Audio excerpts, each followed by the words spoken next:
serve that is scheduled for Wednesday. The Dow up to date 75 points to close at 38,790. The Nasdaq gained 130 points to 16,103. The S&P 500 adding 32 points today to 5149. New York oil rose $1.68 to $82.72 per barrel. For the Wall Street Business Report, I'm John Scott. News and analysis at townhall.com. I'm Keith Peters. On Point Weather is made possible by our friends at Palmetto Citizens Federal Credit Union on 107 The Point. Here's tonight's forecast. Clear and very chilly tonight with a low dipping down to 34. Tomorrow, lots of sunshine, very pretty for the first day of spring. Breezy and a high temperature topping out at 61. Wednesday and Thursday will also be nice, more sunshine than clouds, a high in the low 70s, while on Friday, it's a rain day. I'm Cal Moss with your On Point local weather. WQXL Columbia, W264DF. Grills, outdoor kitchens, and fireplaces. Spring sizzle starts with Bart. This is 107 The Point. Please press button now. No, that number's bigger than the one I said. This is Sports Talk with Phil Kornblum, Chris Bergen, and Pat Daniel. Sports Talk is heard across the state on radio affiliates of the Sports Talk Media Network and is streaming live on SportsTalkSC.com, as well as Twitter, Facebook, and YouTube. The South Carolina Education Lottery lucky number to call in is 888-898-2525. That's 888-898-2525. Now, here are Phil, Chris, and Pat with tonight's edition of Sports Talk. All right, welcome in, everybody. Sports Talk here on the Sports Talk Media Network on a Monday, beautiful Monday across the state of South Carolina. Hope you've had an enjoyable day, and now you are here for what will no doubt be the best 2 hours of your day. And it won't cost you a thing. The beautiful thing about Sports Talk, everything we do it for nothing, honey. We do it for nothing. Just look at our bank account. We do it for nothing. And we do it for you. And we do it for us because we love doing it. Phone number 888-898-2525. We're going to dive into calls here pretty early because I know you got a lot to talk about off the weekend, March Madness, the tournaments, the baseball over the weekend, maybe a little Bristol racing. Denny Hamlin back-to-back at Bristol. And some recruiting. Clemson gets a commitment today from Tay Harris, safety out of Georgia. Looks like a good pickup for the Tigers. David Sanders lines up official visits, South Carolina, Clemson both included, and a lot of other stuff to talk about. Phone number 888-898-2525, South Carolina Education Lottery lucky number. Go ahead and grab a line. We'll get to you. Josh Cohen behind the board tonight. Chris Bergen will be joining us momentarily. Bergie will be heading out tomorrow for Pittsburgh. He's going to cover the Gamecocks in their regional. I'll be heading to Memphis to cover Clemson in their regional. And Chris Deering will be handling the USC women for us in their two massacres. I'm telling you, the game on Friday against either Presbyterian or Sacred Heart, my first question is why? Why even play that game? I mean, seriously, I understand the spirit of the tournament and that, you know, the most underdog of the underdogs, you know, theoretically can win. But the Gamecocks, they're going to win that game by 70 points right now. I would say they will win easily by 70 points. The other teams might not score. If they don't want them to score, they won't score. So I'm sorry. That's in fact, the Gamecocks are giving away tickets. I saw where they were giving away free tickets to students to come to that game, like the first 500 or something, to come to that game Friday at 2 o'clock against the winner of Sacred Heart Presbyterian. Chris Bergen with us. Y'all packed up and ready to go? No, but I was more concerned about the fact you said we do this for nothing because I spent a good bit of Sports Talk's money today, so I'm a bit concerned. Had to buy a flight, rental car. And a funny thing, actually, and I told you this, so I have gotten so used. This will actually be, I believe, the first time I have ever attended a college basketball game out of town where I had to actually take care of my transportation on my own. And I told you the mistake I made. I actually booked a flight. I don't know how I did this, but I booked a flight for Pittsburgh for next month. At a great price. It really was a good price. I was excited. I was so excited about the price. I told Phil, and everything was good. And then my wife called and said, by the way, do you realize you're supposed to go up in April, not in March? I was like, what? Surely I didn't do that. See, I have lived at the Matt Hurt travel agency for so many years. The former director of basketball operations at Coastal is always taking care of our travel. So I am clueless. And so I clearly made a mistake and had to go back and fix it. And unfortunately didn't get quite the same rate. But nonetheless, I'll be flying out tomorrow. Looking forward to it. It's the first time I've ever been to an NCAA tournament game. Ooh, wow. Yeah, I'm excited. NCAA tournaments, if you get the chance to relax and take them in, they are a lot of fun. You get to see different styles of basketball. You get to see fan bases that are different than what you're used to in some cases. Yeah, it's a lot of fun. Of course, if the tournaments are exciting and you have some upsets. I went to one regional. It was the regional where Darren Horn earned the job at South Carolina. Clemson was playing in that regional, and it was in Tampa, Florida, and all 4 of the lower seeds won, including Clemson losing to Villanova, I think it was. All 4 of the lower seeds won. That was a game where Western Kentucky, coached by Darren Horn, won at the buzzer. And the guy that hit the shot's a guy that went and played in the NBA for a lot of years, played at Western Kentucky. Can't remember his name off the top of my head, but Darren Horn coached him. All 4 lower seeds won. So that made for a great buzz for that tournament. Yeah, made for a great buzz for that regional. Kind of like the SEC tournament. What a wacko tournament that was. Crazy. I mean, seriously. And my guess is that Western Kentucky team scored probably about 95 points because that was what Darren Horn hung his hat on, the playing 94 by 50, press all over the floor, run up and down the court. And as soon as he got to South Carolina after his first year, he never did that again. And part of the reason he didn't hang around very long because that was his style. And I just never quite understood why he didn't try to implement that at USC. But the SEC tournament was flat out amazing. And Auburn proved that on a good weekend, I'm not sure there's anybody in the country that can stay with them. They are as good both on the offensive and defensive side of the coin as anybody in the country. That includes UConn and Houston. Because if you allow them to get into their rhythm and in their flow, as South Carolina saw a couple of times in the first half before they got knocked out, and even as Florida saw, that was a fairly competitive game going into the second half. And then all of a sudden you look up and boom, Auburn's up by 18 and it's over. And you just hate it for Florida, too, because Micah Hanlockton, who is an outstanding post player for them, probably is not going to be able to play in the NCAA tournament. Looked like he broke his ankle. And that's going to change their team, I think, considerably. And I don't know how good Florida can be in the tournament without him. But I was as impressed with Auburn as probably anybody over the weekend. They finally got their style working. And when it works, it's really, really hard to stop. Yeah. I mean, they can hurt you inside. They can hurt you outside. As South Carolina saw, they can block shots. They run the floor. They're kind of a complete team. They're going to be a tough out as they go through the tournament. Let's talk about, before we get to phone calls, 888-898-2525. I know you've already started doing homework on South Carolina and Oregon, Clemson and New Mexico, Charleston and Alabama. Not a whole lot, in my opinion, to say there. I don't think the Cougars can play with Alabama. I think that's a very tough draw for them. So I look for them to have a tough night out there in Spokane. But South Carolina and Clemson, both 6 seeds, both have difficult opening opponents. Nothing they can take for granted. I was looking a little bit at both of them. And New Mexico, they've won 26 games. They ran through their conference tournament. They've got a 3-guard offense. One of their stars is Jamal Mashburn Jr., averages in double figures. They do have a big man, who can rebound and score inside, I guess.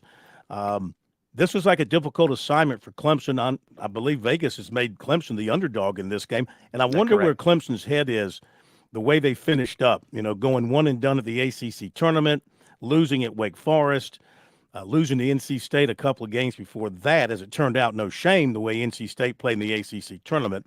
But I really wonder where Clemson's head is at going into this NCAA tournament game. It's a great question. I would hope they have recuperated. They've had plenty of time off since that loss in the first round of the tournament inexplicably to Boston College, and they could not have played any worse. They show up and don't give any efforts against New Mexico, they'll run them out of the building. This is a New Mexico team that's in the top 25 nationally in scoring. They average about 82 points a game. And gosh, I hope Jamal Mashburn Jr. is not nearly the player his dad was, because if so, P.J. Hall's in for a long, long night, because Jamal Mashburn was an amazing, amazing college player. But it is. I think that's a very, very difficult draw for Clemson, and I think Oregon is an extremely difficult draw for the Gamecocks. You're talking about two teams in New Mexico and Oregon, both won their conference tournaments, so they come in with momentum. Oregon appears to be about as healthy as they have been in a long, long time, and they've got an inside guy, Nafali Dante, who's about 6'10", who averages 16 and 9 a game, that could give them a lot of problems. I think Colin Murray Boyles is going to have his hands full with him, and I think that's going to be the matchup. How can South Carolina handle Oregon's inside? And then what does Jermaine Cousineau bring to the table, the former Gamecock, who I'm guessing he looks at this as just another game because he doesn't know anybody on the other side of the coin, right? He didn't play with any of the current members at USC, I don't think. Certainly didn't play for the coaching staff there, so I'm guessing he just looks at this as another game for him. Yeah, I would think so. But, there were two Gamecocks who were at South Carolina when he was there. So there's not a lot of connection. But, when he sees the Gamecocks on the jersey, it's going to bring back some memories to him. And, he's going to want to go out and show him that he can still shoot it. That was his thing when he was at South Carolina. And he's averaging almost 16 points and almost 5 rebounds and almost 3 assists. So he's having a terrific year for Oregon at this point. And Oregon, they like the up tempo, and can South Carolina, they're going to have to, to be successful, they control tempo. When they're able to control tempo and keep the game in the 60s, low 70s, that's when they've got their best opportunity. Will they be able to do that against this team that you look up and down their schedule for this year? I see a lot of games in the upper 80s, some in the 90s. Now in the tournament, they were more in the 60s. So I don't know, maybe they slowed it down. Maybe the defenses of UCLA and Arizona, and I don't recall what the score was with Colorado, but those other games were in the 60s. So this will be a kind of a interesting matchup of different styles, I would say. Yeah, I was thinking about what you said a few minutes ago about going to a regional and seeing all kinds of contrasting styles of play. And I think even in this game, South Carolina's going to want to grind this thing down and make Oregon work on defense every possession and cut this down to, a 65, 63 type ball game. And I think they win that. It gets up above 75 points. I think you've got to favor the Ducks. And so South Carolina's defense, which has been really, really good all season long, with the exception of the Alabama schools.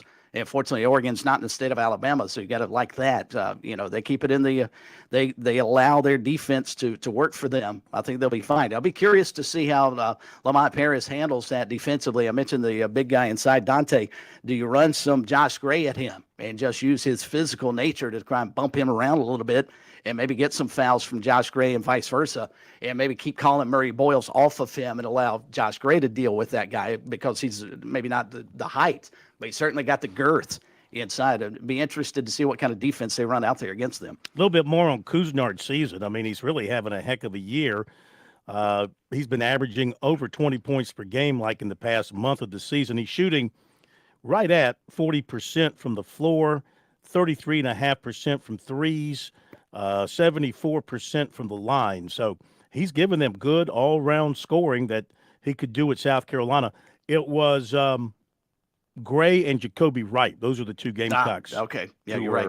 Who were with him at South Carolina. They have, I don't know this player. I'm looking at their roster. They have a player from Malden on their roster, James Cooper. He's played 11 games this season. He's a 6'6" junior from Malden. I don't know his background, don't know his history. Going to have to look that name up and see if he was a JC transfer or a transfer from another school. Not a frontline player for them, but on their roster. So another connection to the Oregon Ducks. Okay, a couple of other quick notes. We'll get to your phone calls. 888-898-2525, South Carolina Education Lottery lucky number. And first and foremost, I want to tell you, and then we'll remind you, since this is the first time we're talking about it, we're telling you, but then we'll remind you From here until the games start on Thursday, we've got our fantastic Sports Talk Bracket Challenge 2024 live and available for you. And you want to get your brackets in. You can put up to 5 brackets in this year. And the winner is going to get some great stuff. 2 tickets to the Goodyear 400 at Darlington. And I mean good tickets. I mean Pearson Grandstand, halfway up, see the whole race, see the whole track. Nice. Good tickets. Yeah. Also, we're going to give you better seats than we get. Absolutely better seats than we get. Probably not as good as food as we get, but true. Probably a better view than where the press box is. Also, to the winner, you get 2 tickets to a Braves game of your choice, tickets permitting. Regular season, okay? No World Series or playoff tickets. But you want to go see the Braves play the Padres or something? Then you just let us know, and we'll get you there. We'll put you in there. That's for the first place winner. Now, the second place, the runner-up, we're doing a runner-up this year. Runner-up gets a choice of 2 tickets to the college baseball game of their choice. Doesn't have to be South Carolina or Clemson. It could be North Greenville against Newberry. I mean, your choice. 2 tickets. Also, we're going to give you a Ronald Acuna commemorative bat that we received. I'm jealous. It is awesome. Cool. It's a full-length bat in honor of his season of a year ago with all his accomplishments. So we're going to throw that in there as well. But you got to get your bracket in. It's the ESPN Bracket Challenge. Just look up SportsTalkSC Bracket Challenge 2024, SportsTalkSC Bracket Challenge 2024, and get your brackets in. A lot of folks have, and go ahead and get them in, and good luck to you, and good luck to all of us. We're all playing. Of course, if you're affiliated with Sports Talk, you can't win the prizes. You can only play for pride if you're a member of the staff. I'm sorry. That's the way it goes. Also, Clemson's, I guess she's their best basketball women's player, Ruby Whitehorn. She's in the transfer portal, John. So she's headed out as they change coaches at Clemson. So something to keep an eye on there. You know, the Can I make a comment about that? Well, are you going to make the same comment I'm going to make? Probably so. So go ahead. Well, you can go ahead. You make your comment, and I'll see if it was my comment. And it's not Ruby. She's not alone. But why in the world did the NCAA allow the transfer portal to open up today of all days? Today should be a day, and I saw this earlier, and I thought it was spot on. Today should be a day to talk about the brackets, talk about the matchups, get excited about who made the NCAA tournament, not be upset about the fact that Coastal Carolina lost its entire backcourt today. They had 3 players jump into portal, John, today. This is not the right time. There's something I'm not here to legislate whether or not we should have the transfer portal. That ship has sailed. But we can set up parameters, and having it open the day after the NCAA selection show on both sides of the coin, men's and women's, just is horrible for the sport. It's like absolutely it's horrible. like Dabo Sweeney said a couple of weeks ago. These people don't think things through when they make these decisions. You had plenty of time to look at the ramifications of the date and that was what I was going to talk about. You could look at the window and see just how it doesn't fit. It makes no sense to do this right after the end of the conference tournaments when everybody should be focused on and excited about the upcoming tournaments. Not only that, I mean, now you've got recruiting going on. While you're trying to, focus on getting your team ready for tournament play, you also have to keep an eye on the portal. They're just adding more to their plate than is necessary. You could very easily have waited until after the national championship weekend and then opened the window there. It doesn't have to be 45 days. Make it a 20-day. Why does it have to be 45 days? You can't make up your mind in 20 days if you want to transfer or not and where you want to go. Make it a 20-day window. Okay, 25-day window. Then make it a 45-day window. It goes on forever. None of this makes good common sense, and they seldom apply good common sense to these decisions, and that's why you look at it and you go, this is just stupid. Also, I wonder too, Phil, I saw several of the high majors who told the NIT, don't select us because we're not coming. Ole Miss is one of them. And I wonder if part of the problem is they realized the portal was going to open tomorrow. This was yesterday when they let the NIT know this. And I wonder if they were thinking, all right, first off, we may lose players because we're not in the NCAA tournament. Secondly, I'd rather be out on the road the next week or so trying to steal some players from other schools while these schools are worried about the NCAA tournament. That's exactly it. That was the comment that they made, that we're starting to work on next year. Same thing with St. John's. Patino said, you know what, I'm starting to work on next year and getting to the NCAA tournament. As much as we respect the NIT, blah, blah, blah. I do think it's funny, though. The NIT messed this up on its own. It had a pretty good formula. Invite regular season champions if they don't qualify for the NCAA tournament. Then they realized there were too many mid-majors in their mind that were getting into the tournament. Heaven forbid we have good basketball teams regardless of what level in which they play. So let's make it better for the high majors to get in. Let's invite teams who don't deserve to be in the postseason, but let's make sure because they play in the SEC or the ACC, they have an opportunity. And now those schools are the ones that are saying, nah, we're not interested. Well, that's probably going to change in a couple of years, unfortunately, and I'll tell you why. I read a story today on The Athletic where there is growing movement being led by Greg Sankey, of course, who wants to destroy everything in his own eyes. In other words, he wants to destroy everything, all the previous platforms, everything the way things have been done, simply because you can do it and things need to change every so often. But of course, he wants it changed for the benefit of the SEC. But he's one who's pushing for an expansion of the tournament to possibly 76 teams. And it's not to benefit the one and done leagues, the one bid leagues. It's to benefit the power leagues to get more of them so we can have more 15 and 16 win teams in the tournament. That's what we really want. Just like we're going to have a 3-loss NCAA football national championship team here in the near future because so many teams are going to get in and the SEC is going to be guaranteed so many spots.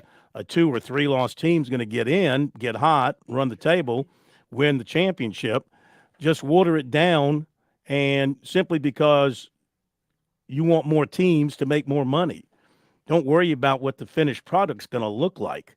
And his favorite term is bandwidth. He used it again. He used that in Columbia when he met with the media a couple of weeks ago. I don't know what it means exactly, talking about the bandwidth for the playoffs is like, I don't know, greater than where it is now. I don't really know what that means. No idea. Yeah. But yeah, he is behind. He's one of the people behind this. And again, as they point out, they've only expanded by 4 teams since the 70s, right?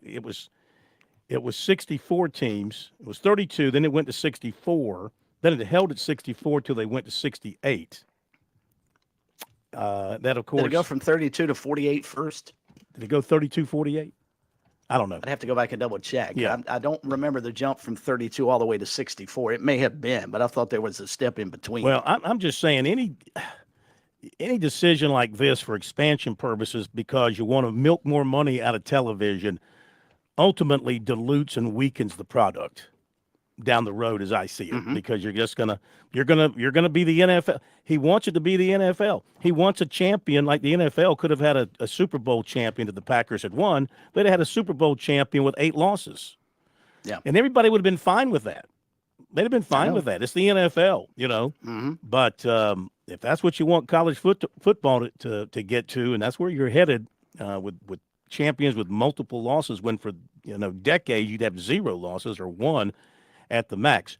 All right, and you were right. It went from 32 to 64. Yeah. It was 32 until 1985. It went to 64, and then in 2001 it went to 65, and that wasn't enough. So let's add 3 more teams so we can have 4 playing games, and now that's where we are, at least for now.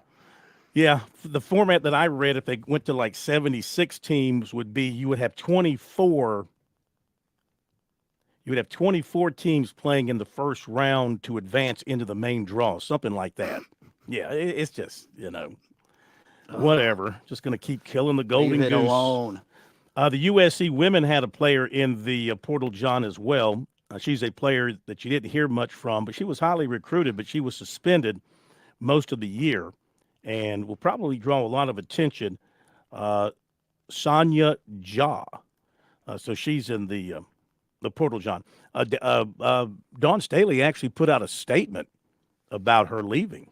Like, sorry things didn't work out, wish you well, that kind of thing. Yeah, it was very short. It was like 2 sentences.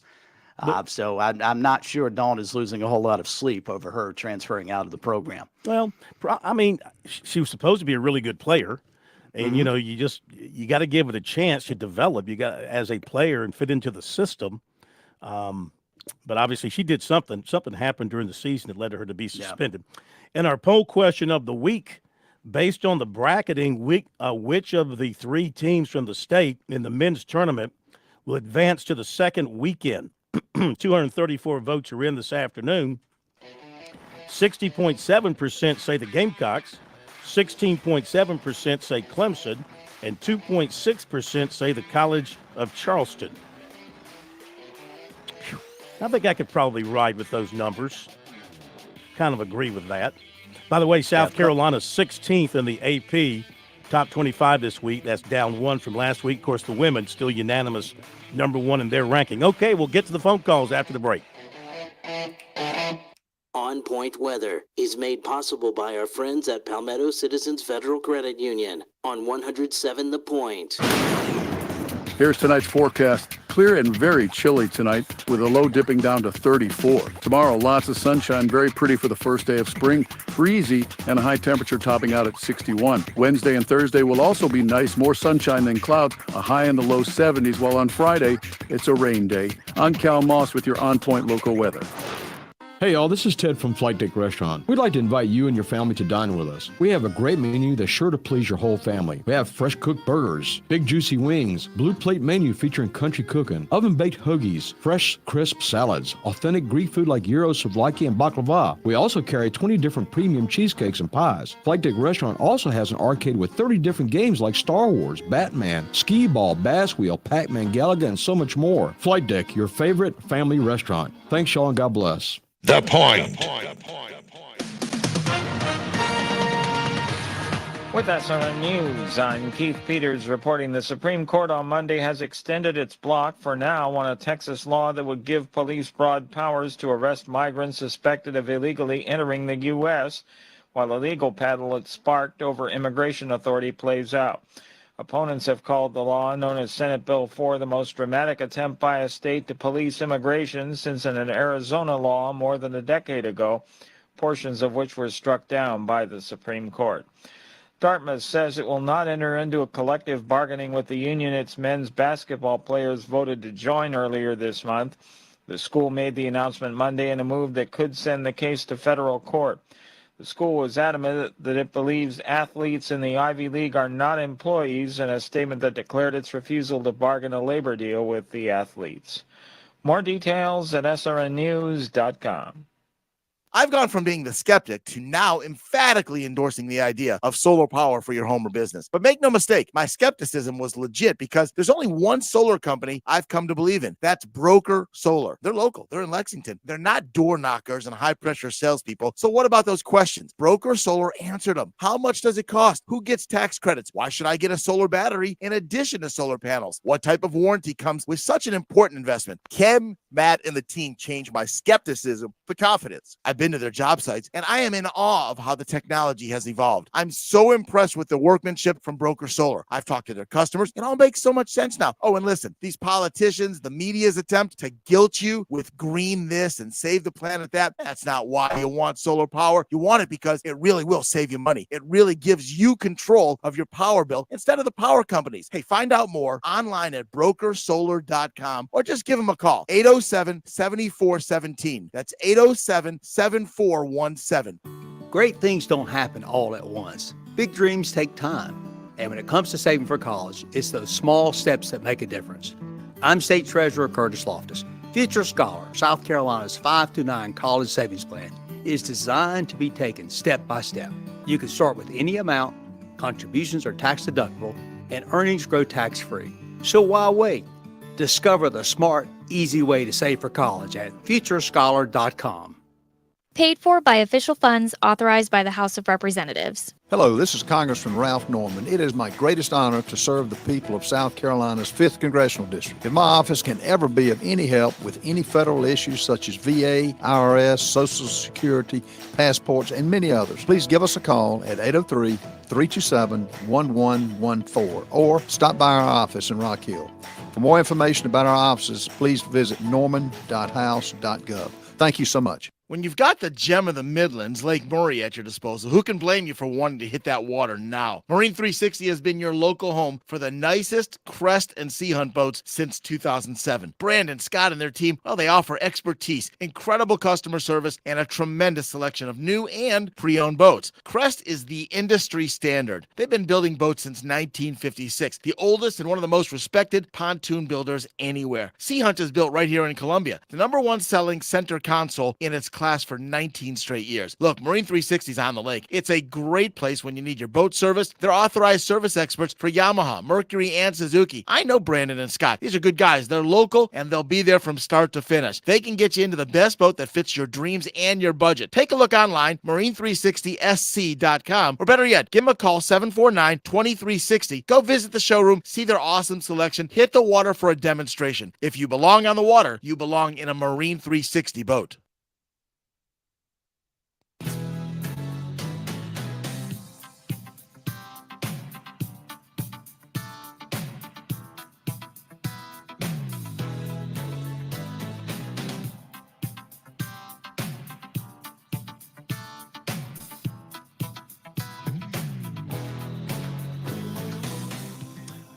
Okay, let's get to your phone calls. The phone number, 888-898-2525. That is the South Carolina Education Lottery.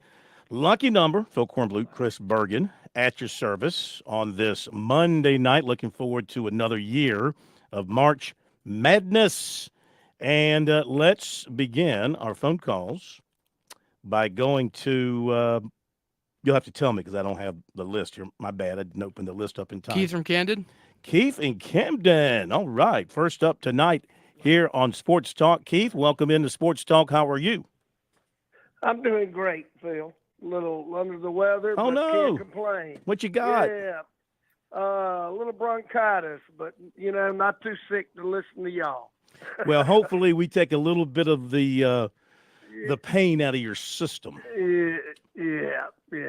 So hope Chris is doing well, too. Look, going back to our last game, you get the sense we want to keep people in the 60s, but I tell you what really shocked me was just Auburn just smothered us and just shut us down offensively and did at will what they wanted to do. And I know we're not on the caliber of Auburn, and the job Lamont's done and the coaching staff, it's hard to complain, but what I wanted to address was Tanner's and the boards and across the country, how willing at the drop of any hope of any little success in the long extension of Lamont's contract. What's your perception of that in the marketplace that we're in? And I don't want to downplay the success we had this year in any way, but the reality is Tanner doesn't have a real good track record in my eyes. So that's my question. What's your thoughts on that? Yeah. Why then? Why the day before? Why not 2 weeks after the tournament? Are we that worried somebody's going to lasso him overnight? I don't get it. I don't get it. Yeah, possibly so. Possibly so. There were a couple of jobs out there that might have drawn his attention. And, traditionally, you get a lot of contract announcements, extensions the week of the conference tournaments, which surprised me that we haven't heard anything from Clemson and what they're working on with Brad Brownell. I mean, maybe it's in the works. Maybe they're going to announce something this week or after the NCAA tournament, or maybe they're thinking something else. I don't know. I would have thought they would have done something with Brad Brownell going into the ACC tournament. As far as what South Carolina has done with Paris, I mean, let's face it, it's very similar to Muschamp. Muschamp had a good second year. Was it? Yeah, it was a good second year, right? And and he gets the huge contract and the huge extension and all that. And it never worked out from there. You just have to, if you're a Gamecock fan, if you're Ray Tanner, if you're the administration, you cross your fingers and you hope that this guy is going to be able to build, and he believes that they will build off of what they've done this year. He believes they've got a culture in place, and they're going to attract the right players to keep it going. And when you look at who potentially is coming back, this is the sad thing about college sports right now, because you really don't know for sure who's coming back. But you look at who possibly could come back, and you know for sure they're losing Mack and they're losing Cooper. But everybody else has the potential to come back. And the players that they have added, they got the chance to have the nucleus of a really good team next year.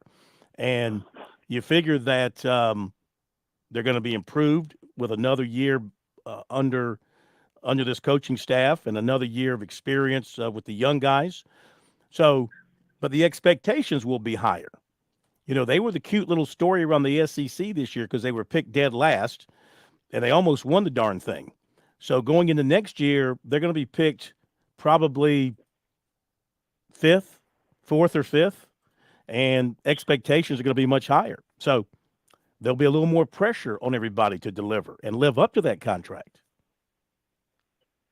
Yeah, well, you know, no reflection on Paris and what they've done. I just feel like it's, you know.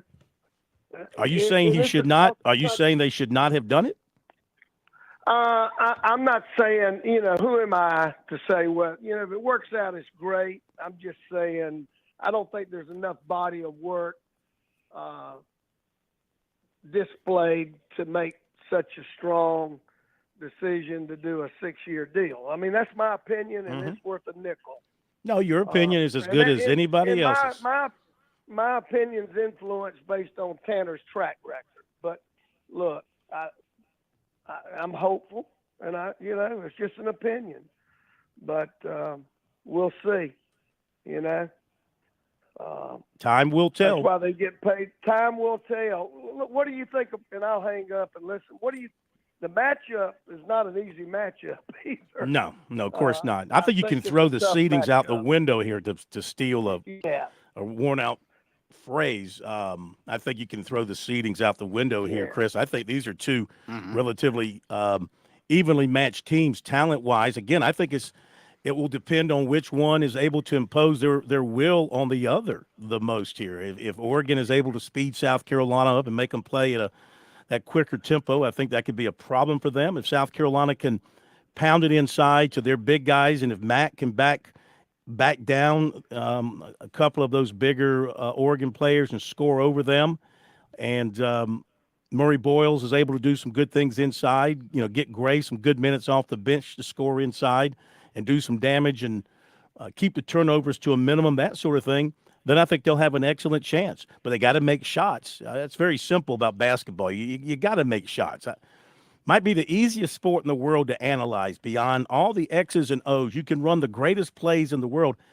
If you don't make the shots, it's worthless.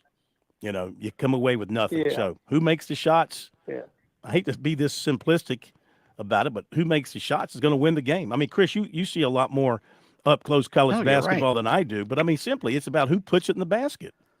Well, I think the key to that is going to be getting Meechie Johnson back going. Meechie, over the last 4 ball games, has really struggled from three-point range, and I think that has hurt them, even though they've won a couple of games. You know, they beat Arkansas with, I was looking up the stats, he was 0 of 4 from three-point range in that win over Arkansas and 3 of 10 from the field. They can't afford to have him disappear like he has down the stretch. You begin to wonder if all the minutes that he has played and Talon Cooper and his minutes are starting to stack up on those guys, because they have played a bushel load of minutes this season. Cooper over 1,000 minutes of game action this season, and plus, how healthy is he coming off the injury against Auburn? You hope he's okay. They're going to need him to go. But to answer Keith's question, I think maybe to make him feel a little bit better about the Lamont Paris situation, I don't think you can compare the two. Will Muschamp didn't take a program and turn it completely around in year 2 and turn it into an SEC contender. I think that's part of the reason you have to reward Lamont Paris for what he did this season. I mean, he took a team that won 11 games last year and won 26 this year. And as you pointed out, Phil was in the mix up until the final game, basically the final game of the regular season, with a chance to win the league. He's got to be rewarded for that. And also, there was nobody knocking on Ray Tanner's door for Will Muschamp after year number 2. From what we understand, Lamont Paris's name was in the mix for several different openings, and I found it interesting that Ohio State, after being rumored as one of those potential landing spots, ultimately they promote within, because you wonder if they got who they wanted or they were stuck. It felt like, let's just give it to the guy who had done a pretty good job sort of holding it together the back half of the season. All right, thanks for the phone call. 888-898-2525. Let's go to Gamecock Larry. Next up with us on Sports Talk, Gamecock Larry. Welcome in. Hope you're doing well. Hope you had a good weekend. Hope you're feeling well. Hope you're excited about the week ahead. Yes, sir. I got my brackets filled out. And number one, after that short trip, I think that wherever Clemson's going, one and done, you'll hear about Bryandale the next day. The decision has been made. Win and stay, lose and go. Number two, Kim Mulkey don't like the seed she got. Already crying. That's okay. I hope we see you. Well, I got you. We gonna see you again. And Dawn is waiting on it. And number three, just had a talk with my buddy up there, Dabo's buddy, Gamecock Nelson. He said, but I think he's Tyler from Spartanburg. He's coming down here. We're going to one of these baseball games. Number four, the baseball team, the top 4 hitters Friday night's game. 0 for 16 and 11 strikeouts. They either swing for the fence or watch the pitch third strike go by. I ain't complaining. And number 4, Chris, you're going to have a 3-day stand wherever you go. We go win the first 2, and I figure we may lose the third game. That's about all I got to say, Mr. Field. All right. But I hope you had a good weekend. You too. And but I was trying to think of something I could pick an argument with you. No. And there's nothing to argue about. No, it's not. But every time I hear you talking about my AD over there, don't you jump on Tanner. Don't you jump on my commissioner of football. Stanky? What's his name? Stanky. Greg Stanky. Stanky. But don't you be picking on my leadership now. But I leading you down the primrose path. Leading you down the primrose path. All right, we got to run. Thank you, Gamecock Larry. We appreciate it. He's not going to have to worry about LSU being around for South Carolina to deal with in the NCAA tournament. They're not getting out of the Regional 2. I mean, they're in there with Iowa and UCLA, 2 teams that are better than them. They're not making it to the Final Four. And one thing to his point about Brad Brownell, win and move on, lose and be done. I don't know if that's true, but my new favorite team in this tournament is Long Beach State. Mm-hmm. They fired their head coach before the tournament started last week, their conference tournament, and they ran through it and won the league, the Big West tournament, to earn a berth in the NCAA tournament. I hope they go to the Sweet 16. Then what are you going to do? Not going to happen. Don Monson is the guy, veteran coach. Yes, been around a long time. I found that story I alluded to about Greg Sankey and this article in The Athletic, and I was looking for where he mentioned the word bandwidth. So, it says here in an interview with ESPN last week, Sankey cited 2021 UCLA's run from the first 4 to the Final Four, 2018 first four teams, Syracuse making the Sweet 16. In other words, he was citing examples of major teams that you put them in the tournament and they can make things happen. His quote was, "That just tells you that the bandwidth inside the top 50 is highly competitive." So bandwidth, that's what I'm trying to figure out, where he's trying to apply the technical term bandwidth related to the competition of teams. How does that work? Anyway, that's his word. I use that in Columbia too, in trying to explain the expansion of the playoffs, the bandwidth. We are giving away, here's what he said, we are giving away highly competitive opportunities for automatic qualifiers. In other words, the dummies from the little conferences. Yes. And I think that the pressure is going to rise as we have more competitive basketball leagues at the top end because of expansion. In other words, we're adding 2 more teams, so we need to get more teams into the tournament at the expense of the one-bid leagues. So, unless they, expand it again to 76 or 80-some or how many other teams you want to put in there. But if you continue to expand, I mean, I don't think anybody would say 68 has turned out to be a bad number, would they? That going from what it was to what it was to what it is now certainly doesn't feel like it's a bad thing. Feels like it works well. Now you start crossing that line into the 70s and 80s to where it's basically give everybody a trophy tournament. Is it going to take away or is it going to add to it? He seems to believe it's going to add to it. Naysayers feel the opposite.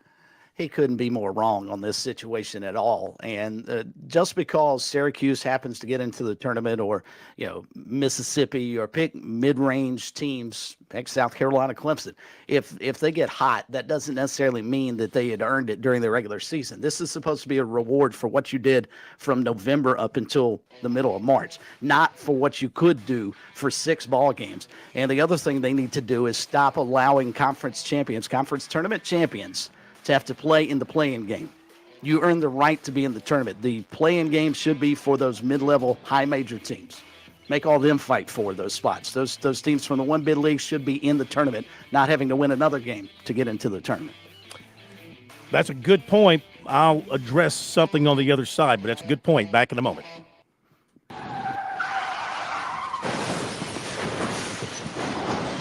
I'm attorney Jim Corbett. That's the sound of a big hit on you and your car or truck. I've been an attorney for more than 30 years, helping people who get injured in car wrecks and truck wrecks. If you have serious injuries, call Jim Corbett, 803-765-2968, or email me at jim@jimcorbettattorney.com. That's CORBETT. I don't get paid unless I recover for you. Jim Corbett Attorney, for your best recovery from a big hit, 803-765-2968, or jim@jimcorbettattorney.com.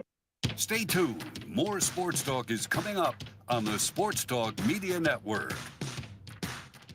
Every lottery ticket purchase keeps education in our state moving forward. In fact, the lottery has raised more than $200 million for state school buses to get our students to school safely every day. Then, the lottery helps those students go even further in their education by funding the Life, Hope, and Palmetto Fellow Scholarships. So remember, when you play the lottery, you're keeping South Carolina students on the road to success. Learn more at sceducationlottery.com/betteryou. George Bryant here for Tsunami Bar Sports, and some say the fun is in the winning. I say the fun is in the training. And Tsunami Robbie, what do you say? George, we all know you get more done when you're having fun. This technology is different, it's engaging, but it's also a lot of fun to use. Hi, this is Phil Kornblut. Be sure to click on the digital ad on SportsTalkSC.com and get 5% off any Tsunami Bar order using promo code BBB5. Don't wait, order today.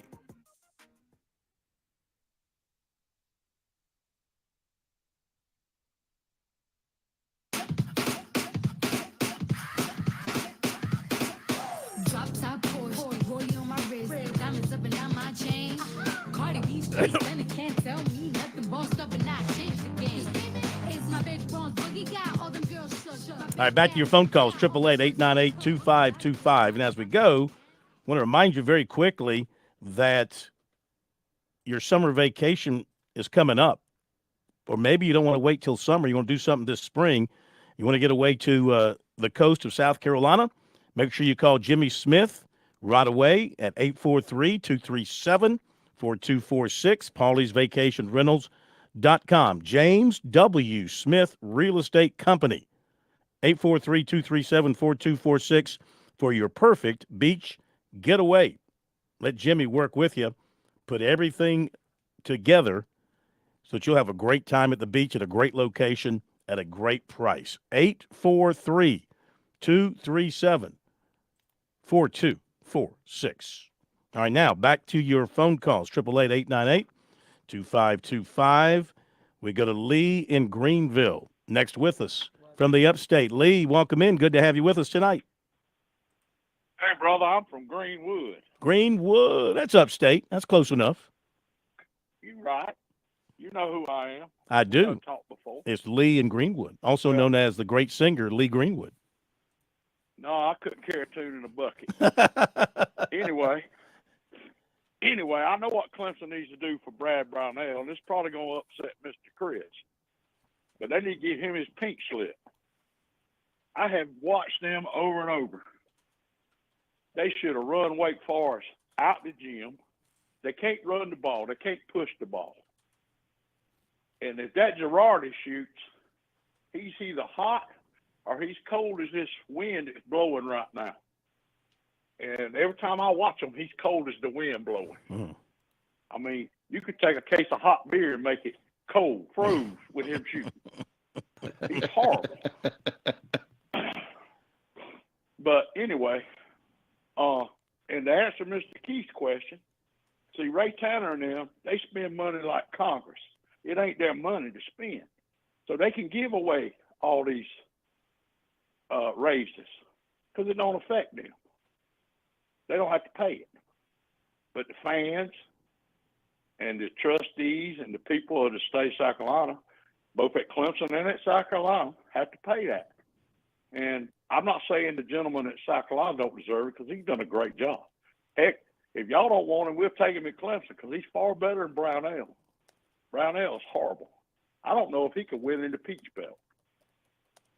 I got to be honest with you. That bad. I got to be honest with you. I was a little bit, not going to say taken back. I was a little bit surprised.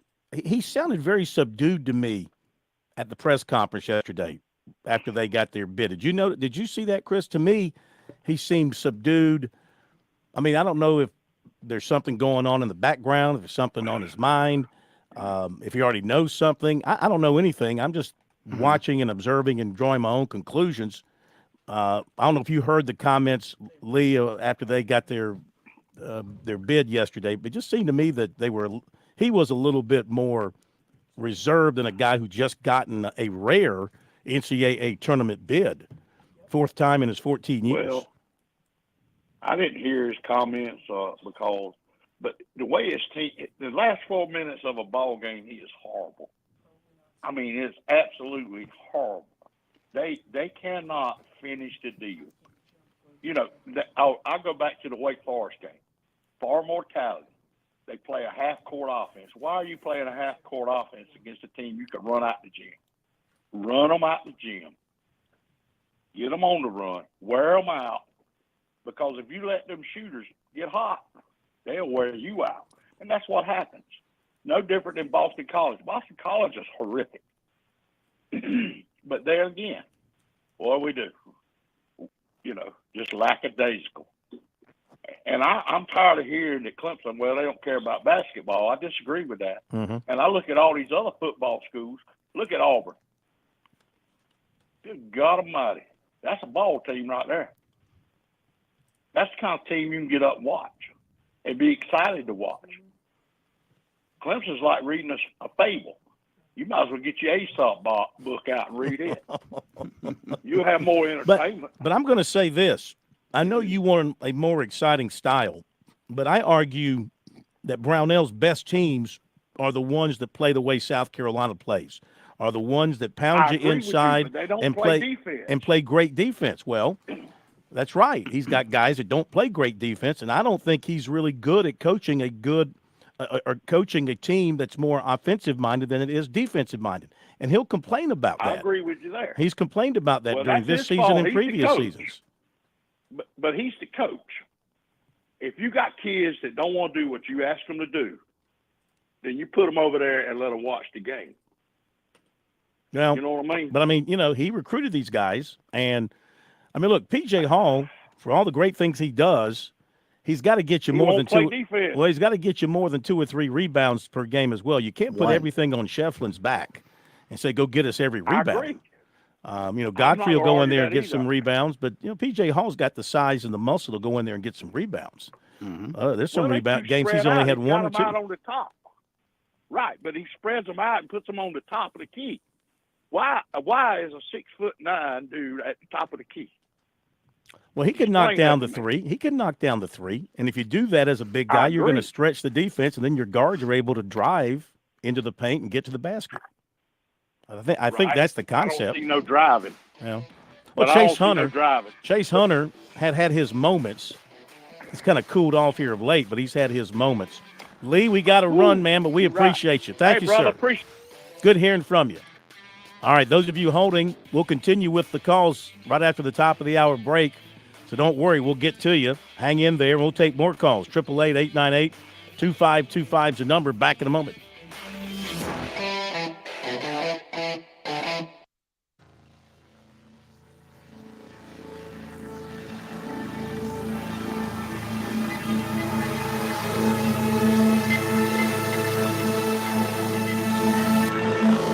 WQXL Columbia, W264DM. Grills, outdoor kitchens, and fireplaces. Spring Sizzle starts with Bart. This is 107 The Point. News this hour from townhall.com. I'm Keith Peters reporting. President Vladimir Putin extended his reign over Russia in a landslide election whose outcome was never in doubt, declaring his determination Monday to advance deeper into Ukraine and dangling new threats against the West. Correspondent Jim Hines reports Russia is likely to continue to test the NATO alliance. There's speculation that Russia could attempt some sort of test of NATO's resolve by launching an attack on a NATO country, not necessarily with troops, but possibly through cyber attacks. Some Russians heeded a call to protest Putin's repression in his war in Ukraine by showing up at polling stations at noon Sunday. Israel has agreed to send officials to Washington to discuss a possible military operation in the Gaza city of Rafah. White House correspondent Greg Clugston reports. During a phone call with Israel's prime minister, President Biden asked for a team of Israeli officials to visit Washington in the coming days. Prime Minister agreed that he would send a team. Obviously, he has his own point of view on a Rafah operation, but he agreed that he would send a team to Washington. National Security Advisor Jake Sullivan says the administration will use the meeting to express its concerns about the impact on civilians in Rafah if Israel carries out a major ground invasion. Greg Clugston, Washington. The Supreme Court on Monday has extended its block for now on a Texas law that would give police broad powers to arrest migrants suspected of illegally entering the U.S. while the legal battle it sparked over immigration authority plays out. Opponents have called the law known as Senate Bill 4 the most dramatic attempt by a state to police immigration since an Arizona law more than a decade ago, portions of which were struck down by the Supreme Court. More on these stories at townhall.com. Here's a special alert to all Americans who own a vehicle with less than 200,000 miles with an auto warranty about to expire or with no warranty coverage at all. Due to a decline in the economy, CarShield is announcing a low-cost month-to-month vehicle protection plan that is now available to the public to save any driver out-of-pocket expenses on future auto repairs. Call now to find out how you can pay almost nothing for covered auto repairs. Yes, you heard that correctly. Pay almost nothing for covered auto repairs. An open phone line has been established for all drivers to call for a free quick quote. Call 800-355-4107 now. Drivers who are covered will not have to pay for covered repairs again. This protection plan is at an all-time low. Additionally, drivers who activate this vehicle protection today will also receive free roadside assistance, free towing, and car rental options at no additional cost. Call us for your free quick quote today. 800-355-4107. That's 800-355-4107. What do you have to lose? Call 800-355-4107. Again, 800-355-4107. A former NASA space pioneer, Thomas Stafford, has died in Florida. An Air Force pilot in the 50s, Stafford went on to become an astronaut flying Gemini and Apollo missions, including commanding the dress rehearsal for the 1969 moon landing. His final space trip, 1975, docking with a Soviet spacecraft in orbit. Moscow is go for docking. Houston is go for docking. It's up to you guys. Have fun. All righty, sounds good.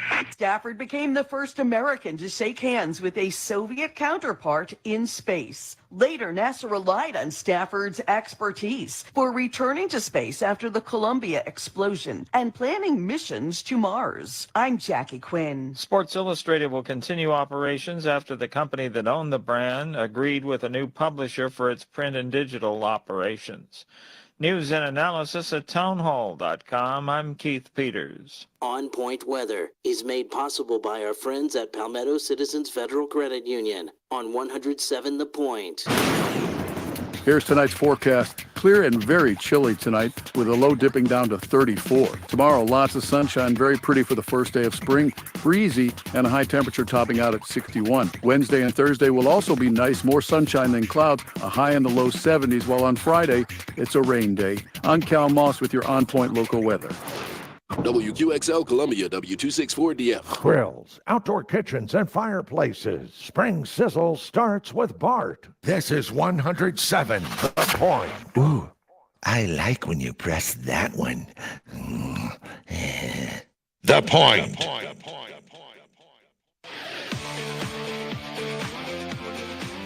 Welcome back to Sports Talk on the Sports Talk Media Network. You can reach the guys with the South Carolina Education Lottery lucky number, 888-898-2525. That's 888-898-2525. Now back to Phil, Chris, and Pat with the second hour of Sports Talk on the Sports Talk Media Network.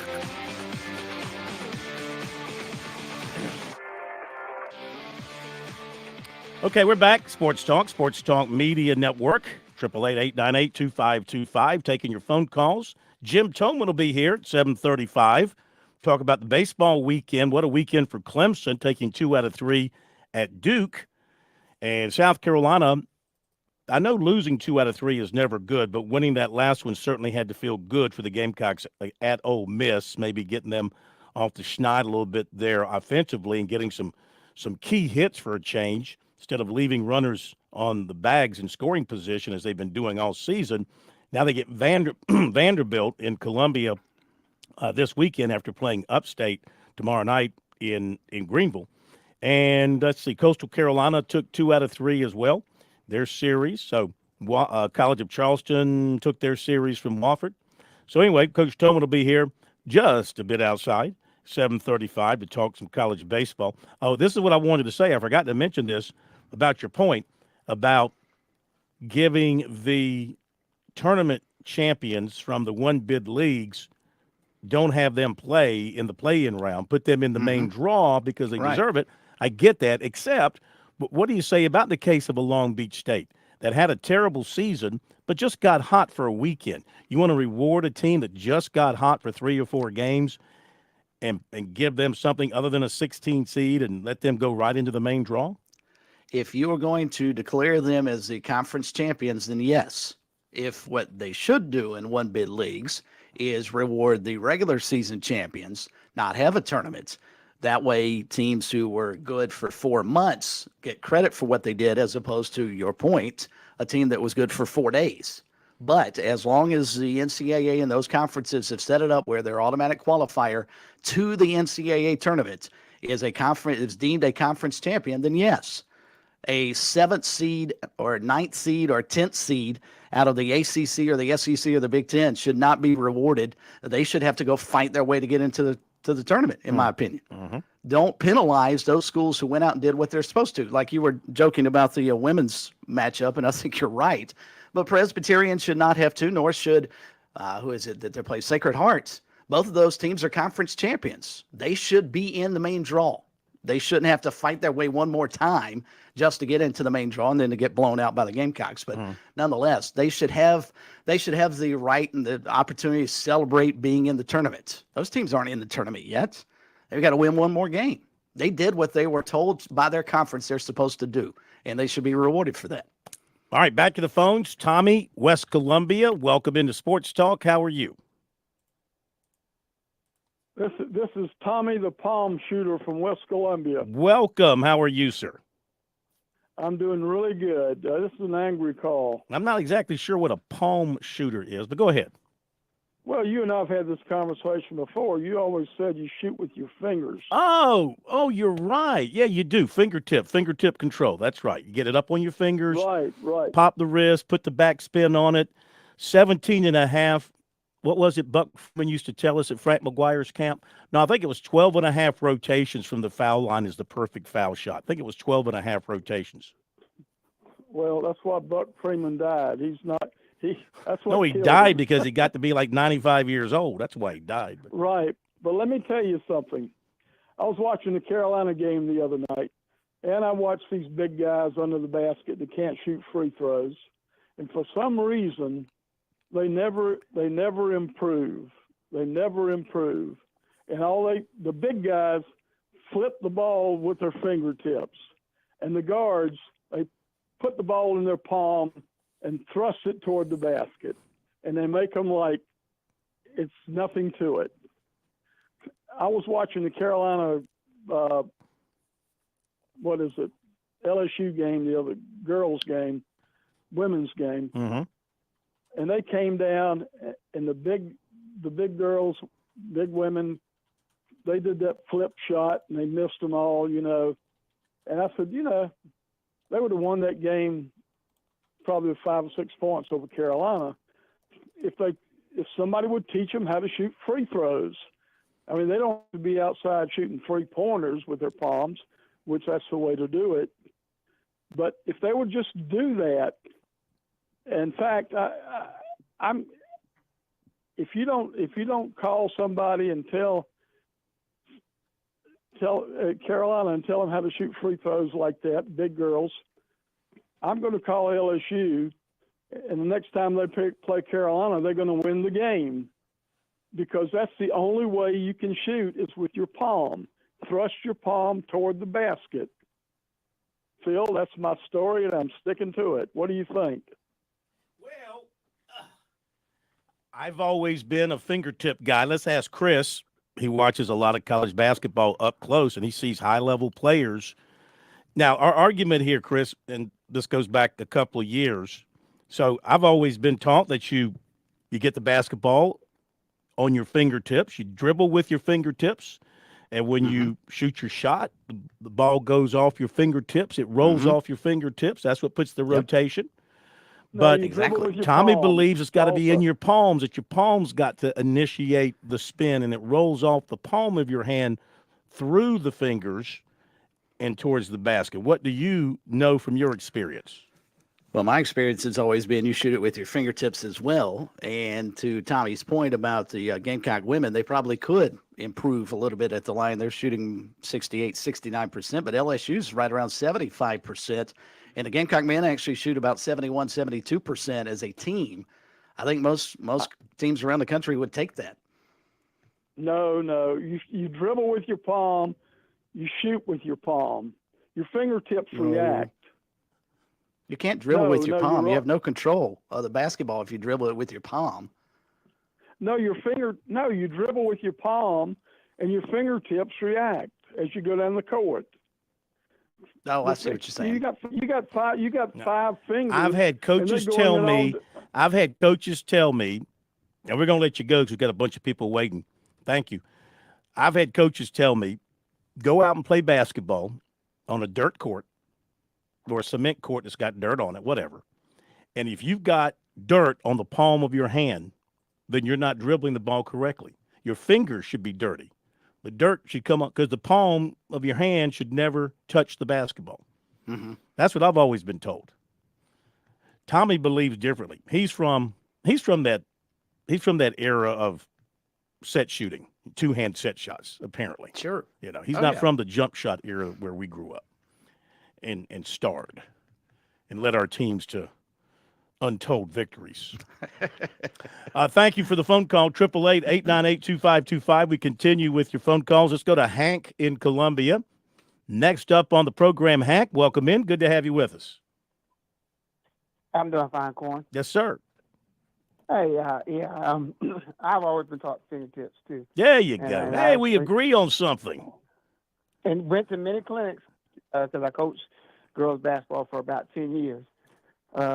You coached girls basketball? Yeah, for about 10 years in high school when I was first teacher before I got into administration. What high school did you coach girls basketball? Oh, Edisto High School right there in Orangeburg. I know Edisto. Edisto down 301. Yes, sir. Mm-hmm. And many clinics, a million clinics, fingertips. And the other thing about it is, I'm not sure if he was watching the game real hard, because if you go back and you look at your stat sheet the other night in that LSU game, Carolina missed 2 free throws the entire night. They were like something like 11 for 13, or it was either 11 for 13 or 13 or 15, because at one time late in the game, they were 9 for 9. And that was like in the fourth quarter, I think, right either before or right after the melee. So, I could be a couple of baskets off, but I would just tell you to check the percentage of what South Carolina shot in that game. It was really, really, really good. Mm-hmm. So who concerns you the most? Are you more concerned about Presbyterian or Sacred Heart? Like Chris said, you never know. Are you actually going to go to that game? Will you actually go? I mean, that's like the Romans going into the Colosseum to see the lions and the prisoners, from Gladiator. Oh, you talking about the Sacred Heart Presbyterian game? Well, I'm talking about the winner of that game having to play South Carolina at 2:00 on Friday in Columbia. I mean, really? Yeah. Why would you not go? I mean, you think when UConn was beating people by 90 points that they didn't have a full house when they were starting those years when they were undefeated? You got to support your team. Okay, I'm just saying. I'm just saying, not very sporting of you. I'm just saying. Oh no, it's not.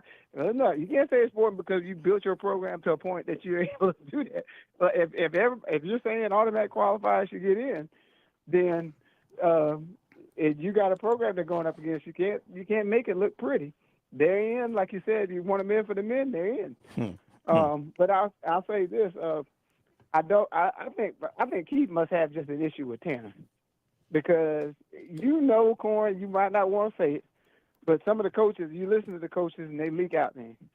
And they interviewed Dawn Staley the other day, and they asked her a little bit about how neat it was to have the boys and the girls in the tournament. And she said, she talked about how she liked Lamont, what he was doing, and she said she also liked that he chose and wanted to be here. She said because he turned down his home state. And she said, knowing from the overtures that they made to her, they're one that throw around a lot of money for basketball. Are you saying that is Dawn Staley saying that Ohio State offered Lamont Paris the job? Well, whatever his home state because they is, elevated the whatchamacallit. What's the word I'm looking for? They elevated the interim. Interim. Yeah, just the other day. Yeah, just a couple of days ago. So are you saying that Lamont Paris was offered the Ohio State job? I don't know if he was offered, but she just said she said to turn back your own state, and you got to know this. Okay, if the interim, if they were super sold on the interim, and he was doing well toward the end of the year with Ohio State, he had a job for them in the tournament. We saw guys getting elevated going into their tournaments. It was clear that Ohio State had made some overtures, and then Louisville was throwing his name up. So this is my biggest thing for these people who keep on harping on the Muschamp contract deal. you don't, Ray Tanner sits there and he doesn't give it. He'll get ran up a rail if Lamont left here. And they said, well, he left a salary that was last in the league after he turned around a team that was competing for the championship. Now remember, his salary, we got, you know, whatever you want to blame Tanner about for Muschamp, we got Beamer and Paris on the cheap. No doubt. Neither of them were salary. Because you got two guys. You got two guys. You got two guys that give their right arm for the jobs that they got. And yeah, and it's the same thing with Clemson and Sweeney. You know, they paid Sweeney nothing. He wanted the job so badly, he took it for nothing. He said, "You'll pay me later," and they have. They've paid him later. And if you believe in yourself, I think Beamer believes that eventually South Carolina will pay him, because I think he believes he's going to build a championship level program, and I think Paris believes the same thing. And he's already seeing signs of that. I mean, that was a nice bump to be paid $5 million by the end of his contract, if that contract is played out, which it probably won't be. I mean, that's pretty good. That's pretty good jump from where he was. But Corn, even with that, that still puts him in the mid-tier of the conference. That didn't jump into the top of the conference. No, I mean, Oates just got bumped up. Oates just got bumped up some more. And you wouldn't expect him to be in the Calipari range or the Oates range or the what's his name at Auburn. You wouldn't expect him to be in that category now, Bruce Pearl. And now Chris Beard at Ole Miss. What are they paying Chris Beard at Ole Miss? I think he was making a lot of money at Texas. They just gave him some more money. So, but I mean, if you're not going to be in he's not in the top 4 or 5, but he's in the upper part of the middle part. At least he's not down at the very bottom anymore. Yeah, that's what I'm agreeing about, Corn. Yeah. If with that, you're at least saying you want him, you want to keep him, but you haven't gone way overboard. The thing is, like the guy from Clemson came on, you get these people who will say, if you left Harris there and then Ohio State comes in and gets him, or even Louisville, who started throwing his name out after they fired Kenny Payne, he was one of the 2 or 3 names they threw out. Any of them come and get him, then it's going to be Carolina's not serious about basketball because they wanted to pay the guy $2.3 million, which you got mid-major coaches making. Some of the mid-major coaches making that much. I don't disagree at all with what they did. Because I happen to think, of course, I thought Beamer was going to be successful. I've had people tell me that they never thought he was going to be successful. Was that you that said that, Chris? About Beamer? Yeah, not Beamer. I'm sorry, Muschamp. No, I wasn't around on Sports Talk, but yeah, I said that. Yeah, I absolutely said that. I had total confidence he was going to be a flop. Okay, see, and I thought the other way around. So you know who looks stupid, but again, you know, Paris checks all the boxes with me with what he can do at South Carolina, and I think if he holds his staff together, and if he keeps Kerry Rich in there, I think Kerry Rich is integral to what they're doing, because Kerry, with his network and his ability to communicate with the families, I think that's really big. And, you know, if some of these recruits turned out to be what they're projected to be, like Trent Noah and like the big guy coming in from Finland, and then you got this hotshot guard in the 25 class who lit it up in his league. If he's all that, you're talking about some really good players coming in, and plus, you know, they continue to recruit right now. So, yeah, they got a chance to put a little something special together. And you got to remember this, Corn. This is one thing, and I'll let you go. I know you got other callers. You got to be a forward thinker if you're an AD. When you look at Paris and how they have improved, the thing about what he's doing is you can see him going out and getting those type guys to play the type basketball he plays. You're not having to go get the Kentucky guy or whoever to play. You can see where that's more sustainable than to say you're just going to out-recruit Kentucky. No, that's not going to happen. Yeah, I think that's what I'm saying. He can go get guys that fit his system like he fit with this team. Yeah. Anytime, especially if they're winning.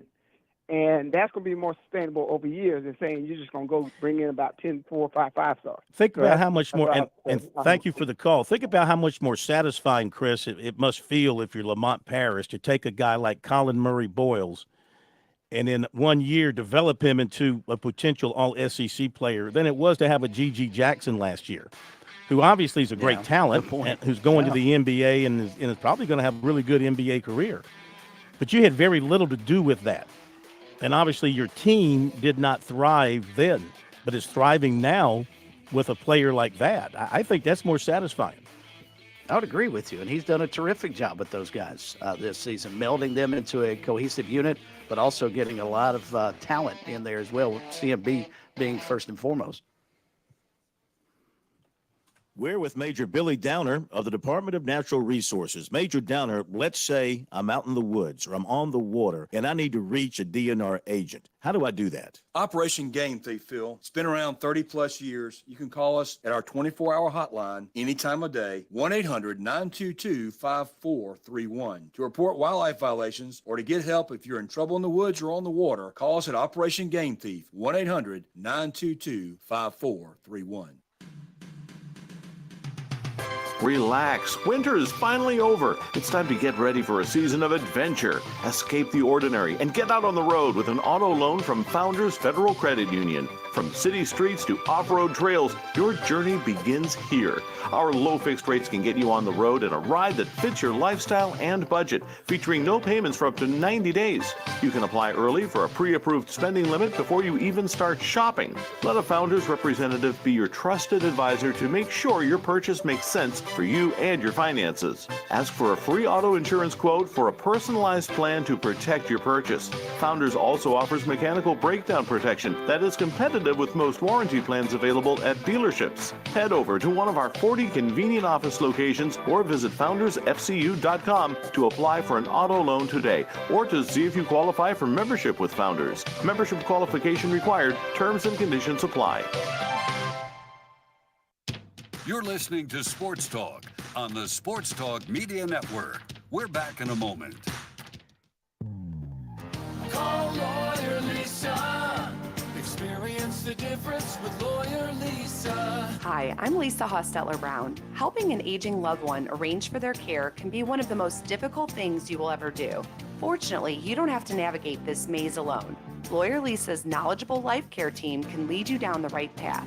Visit lawyerlisa.com to see how we can help. Call Lawyer Lisa. Experience the difference with Lawyer Lisa. 7511 St. Andrews Road, Irmo, South Carolina. You've put in the work for your education. The extra early, extra late, extra work. That's because you understand education opens doors to better pay, better opportunities, and a better you. Being educated about playing the lottery is no different. It helps you be a better player, one who knows when to play and when to take a rain check. The lottery's a game, so let's keep it fun. Learn more at sceducationlottery.com/betteryou.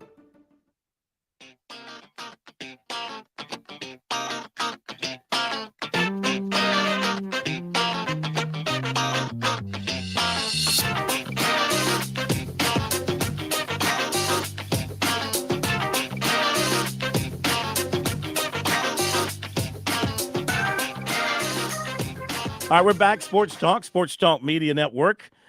We go to Ron in Greenville. Next up on Sports Talk. Welcome in, sir. How are you? You are. Hello, Phil. Ron. Hey, Ron. Yeah, can you hear me? Loud and clear. Okay, good.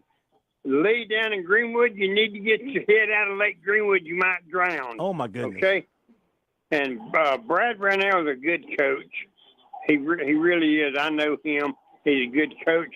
How many teams, went down to Alabama and beat them, went to North Carolina and beat them? Of course, they beat South Carolina. Okay? Next, Gamecock Larry. What a prize you are. Clemson beat South Carolina football, so Carolina's number 2 in the state. Clemson beat South Carolina in basketball, so Carolina's number 2 in the state. And Clemson beat South Carolina in baseball. They swept them, so you're number 2 in the state. Phil, what you got to say about that? I'd say it's Clemson State in men's sports. I can't argue with you. Yeah, that's your point is right on. They won in football, men's basketball. They won the baseball series. You take the three major, and soccer. They won in soccer. You take the 4 major men's sports, and Clemson swept them this year. It's Clemson's year. Yep, you're right. Yeah. Now, South Carolina is definitely the women's basketball school. So, I give them credit for that. They are a women's basketball school. And I think that Clemson should hire Jim Davis back as women's coach. I'm all for that. Hear, hear. Yeah. Yeah. Right or wrong. Go back and right or wrong. Yeah. Absolutely. I know you got more All right. callers. Thank you, Ron. Yeah, man. Great hearing from you. Appreciate you. Let's go to Sam in Charleston. Sam, welcome into Sports Talk. Whose city is it? Well, actually, let's do that after that, okay? Hey, I got some 3 key factors to point on for Friday night's game. Can I tell you one of those? Yeah, go ahead. Okay, so I know we're playing. So I said to know that I was on TV on a local news station at Channel 5. I was on TV last night. You better check that out. I bet you the That's ratings went through the roof. Yeah, the ratings went through the roof. Yep. So the second question I'm having is your key factors of the game. Like, have you guys seen the when they put the bottom of the our logo, the keys to the game thing? Have you guys seen that? Yes, a couple of times, yes. Well, actually, I want to see 100% free throws, and I would say 99 rebounds for my team. 100% free throws, 99% rebounds. Yes. And here's another one. Yeah. We had to be a very defensive team, rebounding team. Corn, here's the thing I want to tell you about this. If you look at last year's team, we did okay. What do you think about that? Did okay. Yeah, I think so. I got to ask you one question before we leave you, Sam. Break is coming up. Just tell me whose city is it? Whose city is it? Whose city? Our city. Whose city? Our city. Let's go, baby. Thank you, Sam. Hope you can make it to Spokane and back. And we'll be back after the break. Jim Toman coming up. Little baseball talk on the other side. On Point Weather is made possible by our friends at Palmetto Citizens Federal Credit Union on 107 The Point. Here's tonight's forecast. Clear and very chilly tonight with a low dipping down to 34. Tomorrow, lots of sunshine, very pretty for the first day of spring. Breezy and a high temperature topping out at 61. Wednesday and Thursday will also be nice, more sunshine than clouds, a high in the low 70s, while on Friday, it's a rain day. I'm Cal Moss with your On Point local weather. If you spend as much time in your outdoor living space as I do, you should make that time truly enjoyable with new patio furniture and a new grill from Jack Oliver's Pool Spa and Patio. We offer a huge selection of high-quality, unique, brand-name patio sets, pieces, and accessories. Our top-of-the-line grills include Big Green Egg, Weber, and Traeger. It's all in stock and online at affordable prices at Jack Oliver's Pool Spa and Patio, Forest Drive and JackOliverPools.com. Press that button, home stew. With SRN News, I'm Keith Peters reporting the Environmental Protection Agency has announced a comprehensive ban on asbestos, a deadly carcinogen still used in some chlorine bleach, brake pads, and other products.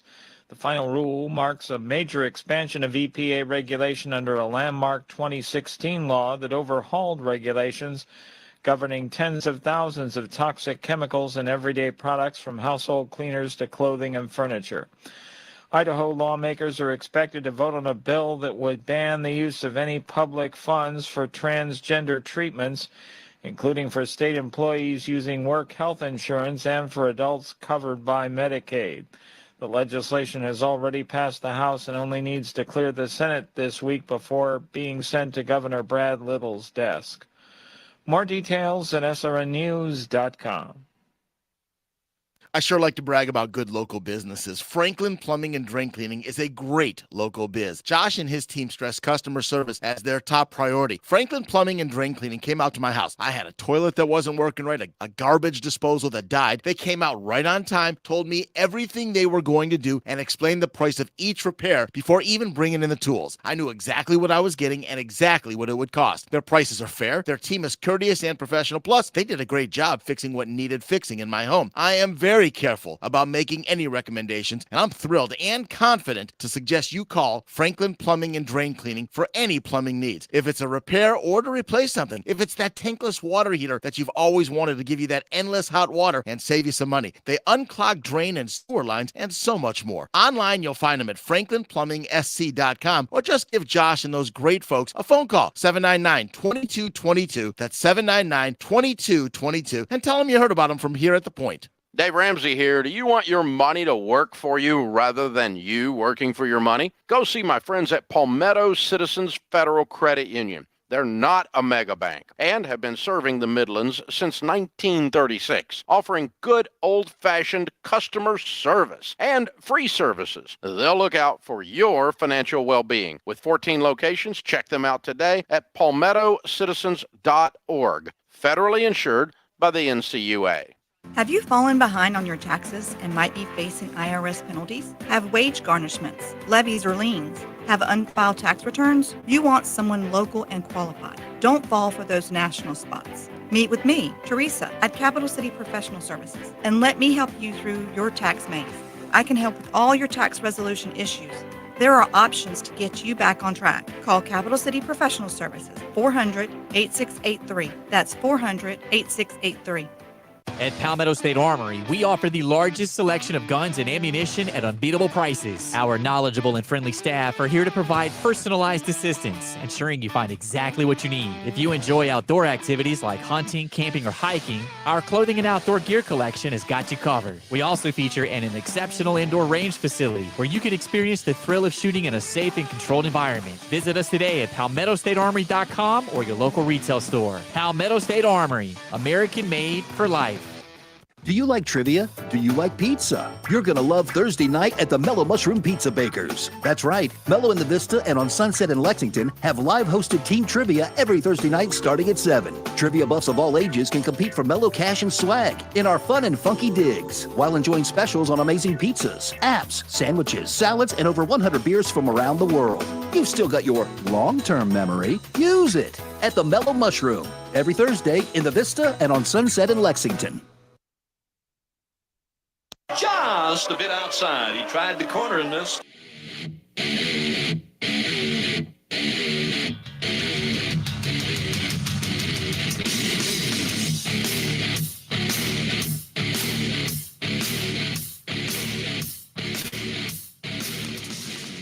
Turn our attention to some college baseball because college baseball now red hot. SEC, ACC, all the conferences playing their league games now on the weekends. It's what makes college baseball special. Teams trying to position themselves for postseason play in a couple of months and maybe a trip to Omaha. Let's welcome in a man who knows a thing or two about getting to Omaha, winning championships. They don't put rings on smooth fingers, and this man does not have smooth fingers. Coach Jim Toman, just a bit outside. Welcome in, sir. How you guys doing today? We're doing great. How are you? I'm doing great. I was in Columbia last night. Hey, I'm doing some lessons here, so you're going to hear a baseball bat in the background, but that's okay because we're talking baseball. How about that? How about you yeah, give individual you give individual instruction? Yeah, I'm a guru up here. I don't know if it's helping any, but I'm trying. Yeah, I got a kid hitting right now, 6'3.5", 245, left-handed hitter. He mashes. I hear it. I hear it in the background. Baseball. All right, go ahead. Take it away. Take it away. I didn't see you guys. I was hoping one of you would show up at Mellow Mushroom last night. I was on Jose Street with my son Charlie Mack. Just got back from seeing Tucker play in a prospect game down there in Dunedin or Tampa. Mm-hmm. And I drove all the way back and had a little Mellow Mushroom pizza. It would have been nice if one of you guys would have came in and picked up the bill. All you had to do was invite. I don't recall getting an invitation. Next time through, I'm going to get you on that. I love that. That pizza's pretty darn good there. Anyway. You really strike me as a Mellow Mushroom kind of guy, so I think that's a good fit. Well, it's always been good pie, but I am an expert on pizza, as you can tell from my body. I'm almost 3 bills, so I'm a big dude.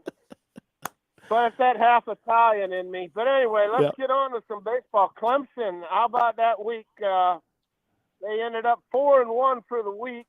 They beat Manhattan twice, and then they beat number 3 Duke 2 out of 3 on the road. Huge weekend for the Tigers. They started that grind in the ACC, and they beat Duke on the road. It's hard to get a win on the road, and they did it. So they're 17-2. They're 2-1 in the league, and today they were number 1 in the RPI in the country. And I had a chance to talk to one of their assistants that used to work for me. Nick Schnabel said good pitching, good defense, and timely hitting. And I said, wow, that's a recipe at any level for success. And that was big to beat Duke 2 out of 3. He said Duke was very good. A little shout out to Jimmy Obertop, their catcher, transferred in. He played for them guys at Michigan, Coach Bakich and Coach Schnabel. But I looked at his on-base percentage, .529. He's got 25 walks this year, and he's a leader back there. But I don't know there's too many guys that have 25 walks already. What are they going to do when? What are they going to do when the regular catcher? You know, he was the backup, and the number 1 guy got hurt. What are they going to do when he gets healthy? Well, it looks like someone will get a little rest time in there. They'll even be even better. But they play Winthrop this week on Tuesday, and then they play Presbyterian in Greenville. I assume that's at Floor Field, kind of a neutral site game, and then another big weekend at home. They play Florida State, and up until this past weekend, Florida State going into this week was 14-0. They weren't ranked because all the other teams won, so they didn't get in there. Then Florida State beat Florida on Tuesday or Wednesday, and then they ended up sweeping. They're 18-0. Now they've got a game this week, but they could be undefeated coming in against Clemson. So big weekend, Florida State at Clemson. That ought to be fun. South Carolina, got to give Coach Kingston credit. He came up with a gem with putting Becker in, in the third game and pitched really well to avoid the sweep. And we always talked with Coach Tanner when I coached there, and if you're not playing your best baseball, when you go on the road, you got to at least try to avoid the sweep. And they did get that done. So it's hard to come back from 0-3. Coach Tanner always said it's a 2-game difference, which makes sense. If you're 0-3, you're 3 games under 500 away from being at 500. And if you're 1-2, that's only 1 game under. So, it's a 2-game swing yesterday, and Becker looked really good, and Gainey came in relief. So the Gamecocks are 30 in the RPI, and really, when Petrie and the catcher Messina they start hitting like they did last year. Like, for instance, we had 2 or 3, I say we, the Gamecocks had, I think, 3 one-run games. If them guys were hitting like they can with men on base, the Gamecocks could be 18-2 right now, really. So it's 15-5. It is what it is. They're 13-1 at home. They went 2-2 for the week. They're 1-2 in the SEC. And I think a big key is to cut down on the strikeouts. The first 2 games at Ole Miss, they had 26 Ks, and then yesterday they only had 7. And the 26 Ks resulted in 2 losses. And yesterday's they only had 7 Ks, their hitters, and they got the win. So I'm thinking that, with the vet, they got vet coaches too. Kingston and Lee, there's no panic in them. Just keep grinding, keep working, keep being positive. And I really think Petrie and Messina will get hot eventually. I mean, they weren't All-Americans last year for no reason. I mean, they're good. So I think they'll get it going. And I'm thinking, and now this is a guess, I don't know this for sure, but Becker sure looked like a Sunday starter to me. I don't know about what you guys think on that one. But anyway, we'll talk about that later. Coastal had a good week, 3-1 on the week. Big win in the middle of the week versus Wake Forest. They beat them 17-9. Coastal is up to 14 in the RPI. They're 17-3. And then they won 2 or 3 versus JMU. A little note here that no one knows this, but the middle infielders, Dooley and Barthel for Coastal Carolina, they've turned the most double plays in the nation right now. They're number one as far as the shortstop, second baseman combo. They have the most double plays in the nation, and they also have the most combined DRS. And I know you guys know that that's not doctors. DRS is defensive runs saved. And between Dooley and Barthel, they're number one in the country in that category. That's a new guru type analytic stat that they do. And I don't know how they figure it out, but Coastal's number one in DRS, defensive runs saved. They go to NC State on Tuesday. That'll be a big game with the Wolfpack. Who are you pulling for? You know what? I mean, I got 2 degrees from NC State, and I coached there for 7 years. But I'm neutral on that. I love Gary Gilmore. It's his last year. Obviously, I'm a Wolfpack guy, so I'm neutral on everything. You know that, right? That's a Coach Tanner answer right there. I'm going to play the fence. I hear you. You know, that's their first road game of the year. Yeah, I saw that. It's the same thing College of Charleston is going on the road for the first time this week. Middle week, they're playing at Georgia Southern. But then they do go. I think once they Coastal, do they go to App State and play, or is it at home? I'm not sure. No, it's at Appalachian State. Yeah. Well, okay.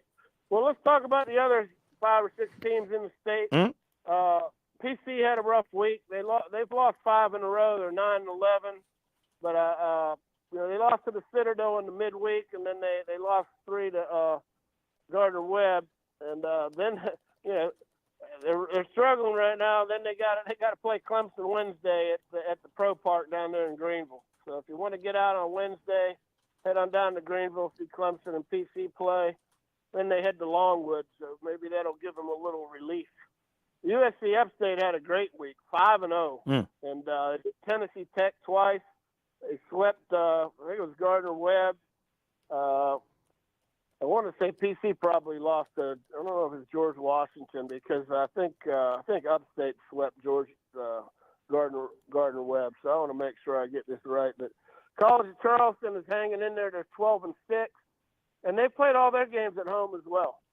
They were 2-2 for the week. They lost a tough one to Charleston Southern in the middle of the week, but then they beat Wofford 2 out of 3, and Wofford's got a really good record. So that was a good weekend for Coach Holbrook. But they got to head on the road. They go to Georgia Southern, then they're back at home this weekend against North Carolina A&T, who has a surprisingly good record. But College of Charleston will head down to Georgia Southern midweek. Winthrop went 2-2 for the week. They lost at Charlotte, and then they beat Longwood 2 out of 3. And, it never ends. You lose a few games. Winthrop's 8-10. And on Tuesday, they got to go to Clemson, 6 o'clock, play Clemson. But you know what? Some of them midweek games are trap games, and you know how there's always an upset somewhere in there, so someone's going down. The Citadel, pretty good week, 4-0.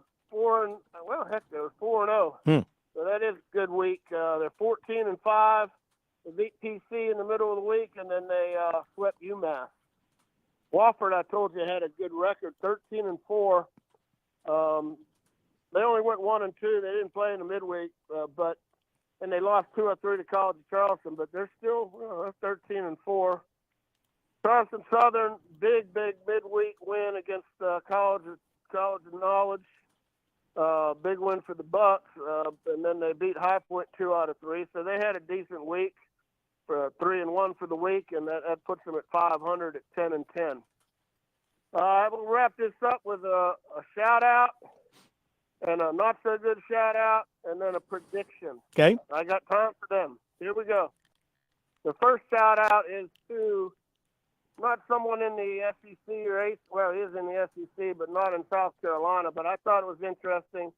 I was watching a game today on TV, and I saw T.J. McCants, Alabama, left-handed hitter. And they said that Alabama's played 20 games, and he's got a 20-game hitting streak. So he's hit in every game that they've played this year. And if they play 56, isn't that Joe DiMaggio's record? It is. Because college baseball plays 56 games. You never know. I'm probably jinxing them right now. But anyway, the other one is Wake Forest. Not so good shout out. They went from number 1 in the country, and last week they went 2-5. You know, they lost 2 out of 3 to Duke, and they actually ended up losing 2 out of 3 twice in a row. They went 2-5. They lost in the midweek to Coastal, and then they lost 2 out of 3 to UVA. So losing 2 out of 3 to Duke, losing to Coastal, and 2 out of 3 to UVA. So they went from the penthouse to that other thing. I guess it's called the outhouse, but they're still really good. They just had a rough week.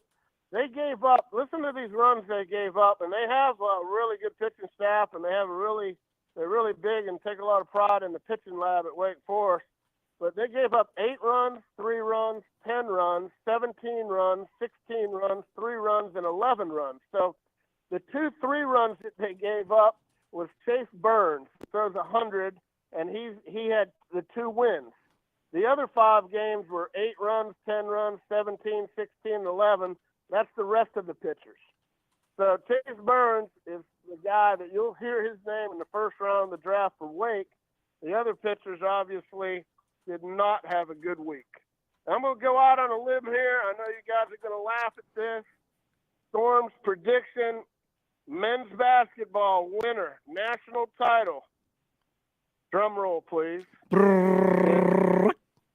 Is Connecticut. Okay. Whoa. Now, Okay. Women's national championship. Drum roll, please. South Carolina. Oh. Holy smokes. So I didn't go out on, I'm not one to go out on a limb, and I don't gamble, but I'm taking Connecticut for the men's and South Carolina for women because I like to be right. Other than that, that's all I got. Next time I'm in Columbia, I'm getting some food from one of you guys. Mellow Mushroom it is. Just give us a heads up. We'll be there. Yeah, I should have called you. I should have called. I was driving through. It was an 11-hour drive. I had to go all the way to Florida to watch my son play. Well, I went through Murfreesboro, coming back from Nashville to Atlanta, and I kept looking for, some kind of a monument or statue made up to you. But I think they took it down. When they were taking those statues down all around the South, I think they pulled yours down as well. I think someone knocked it down. I think during one of them riots, they knocked mine down. I might go back down there and put it up. Yeah, I don't think there's going to be any statues of me put up anytime soon. There you go. But I am a DLG, so you know what that is, right? No, what's that? Good-looking guy. There you go. And you're in the marketplace, right? I mean, you can be found on former coaches looking for dates.com or something like that. Yeah, absolutely. I'm a bachelor, and I'm looking, and I'm available. Don't tell the 5 girlfriends that I have that, but other than them 5, I'm good. I'm available. You got one for every spot in the field, almost. You got almost a complete team. Yeah. I'm still, I work out at Planet Fitness, and I'm getting after it. Listen, you're a good-looking guy. What can I say? I can't argue the point, I hear you. All right, guys sir. Have a great week. Talk to you. I might try to sneak down to Columbia because I think Vanderbilt's coming to town, right? Vandy comes to town this weekend. Well, I might have to get Coach Tanner to get me some tickets or something for that. I don't know. See if he can squeeze you in. There's a lot of fishing to be had up here, and I do occasional lessons, but I may try to sneak down to Columbia for at least a game. Look forward to seeing you. All right, guys. See you. Have a good one. All right, Thanks, Coach. Coach Toman. And definitely just a bit outside on this Monday night. They don't make him like him, do they, Chris? No, they don't. They certainly broke the mold when they and made I'm Jim glad. Tillman. I'm glad he is a unique individual and a great personality. I appreciate him doing this with us. That really, I don't know about you. I mean, we love college baseball. I love the insight that he brings in touching on all the teams in the state. Mm-hmm. Yeah. He does a terrific job with that. He obviously takes that segment very seriously because he's done his research. Okay, let's get to another serious segment, shall we? You know what that is? Time for a little recruiting. That's right. Can't leave this in the hands of a non-professional. In the hands of a non-professional, this would be dangerous information. That's why I insisted I deliver the recruiting news. You okay with that? Indeed. Yeah. Not that you're not a professional. Don't get me wrong. No, trust me. I have no problem with you taking care of the recruiting report. I do have the menu for Seawells, though. I was going to say, let's talk about Seawells real quick, sponsor of our recruiting report here on Sports Talk. And it's another week of the daily luncheon buffet. What you got?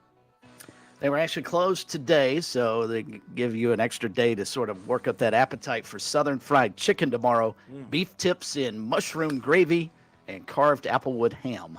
They might see me tomorrow because we've got a 12:30 press conference with Shane Beamer. You know, the Gamecocks open spring ball in the morning. So hit that up, and then go back for Beamer at 12:30. And after that, slide by Seawells and chow down. How about that? That's what I call a good day. This may be a rare week in which football gets less coverage than basketball does. Yeah. We're around here, you know, with the two teams, you know. And, of course, Clemson's on spring break. So we'll have that covered for you tomorrow, of course, on the website and on the show. And if you need the very best in the catering business, you want to give Seawells that phone call as well at 803-771-7385 or online at SeawellsCateringSC.com. Don't forget the daily luncheon buffet every day from 11 till 2. This morning, Clemson gets the commitment from safety Tay Harris, 6 feet 195, out of Cedartown, Georgia. That's usually Georgia Bulldog country. And he was a one-time commitment to Georgia, but he flipped to Clemson after decommitting in January. He camped at Clemson last summer. He was in for their junior day March 9th. He's also close friends with Clemson safety Khalil Barnes, who campaigned on the part of the Tigers to get him to jump on board. And Harris said he called Dabo Sweeney, who's in the Bahamas on vacation. And, of course, that excited him greatly. Sweeney, that is. And he said after his visit on March 9th, he kind of knew Clemson was where he wanted to be. He's a fast guy. He's one of the fastest players in Georgia. And so they look forward to being able to put that speed to work. So he joins Clemson. He's the 11th commitment in the 25 class for the Tigers, the second at safety. Offensive tackle David Sanders has his official visit set, including USC, April 19th, and Clemson on May 31st. So he also has dates with Georgia, June 7th, Tennessee, June 14th, Alabama, June 18th, Ohio State, June 21st.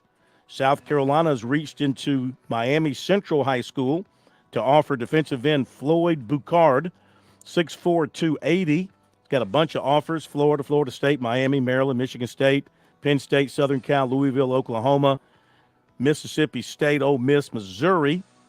And he's got officials to Louisville, May 31st, Miami, June 7th, Oklahoma, June 14th. He was named the defensive line MVP of a recent combine in Miami.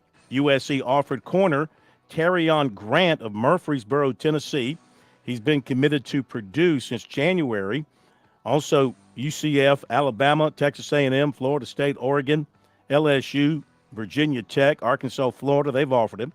USC offered safety Carson Lawrence, 6'3", 180, of Chattanooga. He's been committed to Vanderbilt since last June. Defensive tackle Kyrese Excel, 6 feet 295. Safety Justin Rowe, linebacker Leo Stez, make that Leo Sefez, S-F-E-Z. Or maybe it's Fez, the S is silent, or maybe it's Says and the F is silent. We'll go with Sefez. 5'11", 205, and 2026 linebacker Derek Duran, 6'1", 180. They all go to the Asheville School, and they visited USC yesterday. All are from Canada. Rowe was previously offered by the Gamecocks. The group was at Virginia Tech Saturday. Clemson down for an official visit May 31st from corner Dallas Golden of Tampa, according to Tom Loy of 24/7 Sports. He's also expected to take June officials to Georgia, Notre Dame, and Florida State. USC target offensive tackle Michael Carroll was offered by Texas A&M. 2026 offensive tackle Brody McWhorter, Cartersville, Georgia, recently offered by USC, was offered by Auburn. Clemson targets defensive tackle Christian Garrett, offensive tackle Mason Short, defensive end Isaiah Gibson, all Georgia natives, were at Georgia over the weekend. Clemson target offensive tackle Zaire Addison was at Southern Cal Sunday. He made a swing through the West Coast with stops at UCLA, Oregon, and Stanford as well. Receiver Stephen Collier of River Bluff set an official visit with East Carolina June 13th. Basketball, Clemson among the schools showing interest in 6'4". Furman transfer Marcus Foster, according to Joe Tipton of On3. This season, the Atlanta native averaged 17 points, 7.5 rebounds per game. Other schools showing interest, Arkansas, Indiana, Texas Tech, Georgia, Kansas State, and Florida State.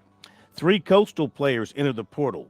Freshman guard Jacob Meyer, junior guard John Sanders, and junior shooting guard Kylan Blackman. Quick response, Chris. Jacob Myers, a huge loss for Coastal. Kid, they probably should have been freshman of the year in the Sun Belt. I mean, he had a terrific first season for them, so that's a major, major loss. Winthrop guard Kelton Talford is transferring. He's a good player.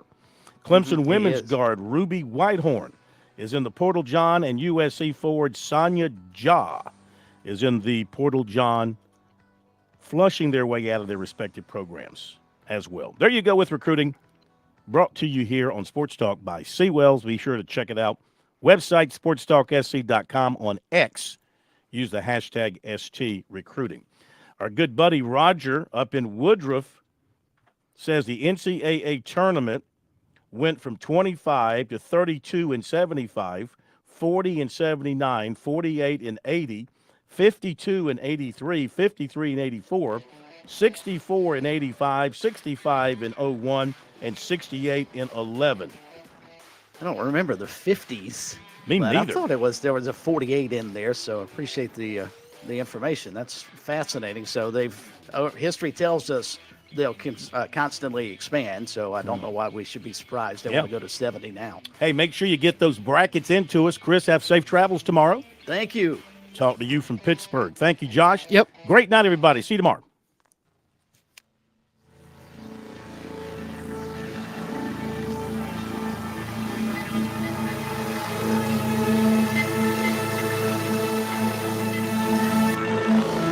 WQXL Columbia, W264DF. Grills, outdoor kitchens, and fireplaces. Spring Sizzle starts with Bart. This is 107 The Point.